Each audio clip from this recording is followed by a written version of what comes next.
I actually come from a world working in urban planning and urban sustainability, and the challenge we face there is, I think, one of the things we're trying to address at Conservancy. Most people take water for granted. They turn on their faucets, they expect that it will come out. They don't think about where it comes from and what it takes to get it there. And I think that's one of the challenges and opportunity for us to address, and one of the things I'm excited to take on at the Conservancy is taking those teachable moments to have people understand the role that nature plays in their lives, how they need to value it, and how it needs to be continually invested in. I really see for the Conservancy to make an impact in cities.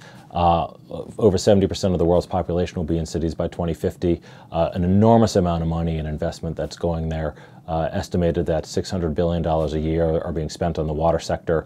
About 2/3 of that for capital expenses. About 60% of that is in cities. So a lot of money that's being invested in there. We have an opportunity to show another way, that it doesn't have to just be in hard infrastructure and treatment plants. By investing in nature, by connecting cities to communities outside of their jurisdictions, we can help create a better future and ensure that nature is protected and provide resources for people. One of the exciting opportunities I've had since joining the Conservancy was working with Mark Tercek in his role in the Governor Cuomo's New York State 2100 Commission. This is a commission that was looking at how New York State could rebuild and recover after Superstorm Sandy and make itself much more resilient. And one of the exciting things that we're able to do through the work on the commission is highlight and demonstrate the role that natural infrastructure plays in increasing the resilience of New York State, and the salt marshes that exist, and the beaches, in the trees, and the forests.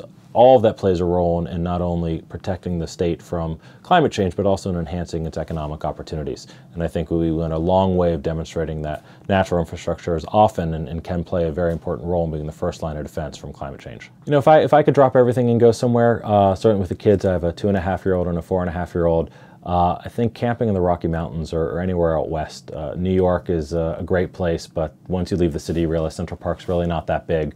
So I'd love to be able to give them the open vista, see some mountains and see some wildlife that they're not quite used to. My main outdoor activities are limited to playgrounds. I try to get upstate periodically, but not as often as I'd like, and then walking around the city. And that's one of the nice things about New York, is there's a lot of nature in the city.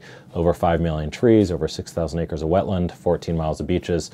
So finding those opportunities are always a great challenge and a lot of fun.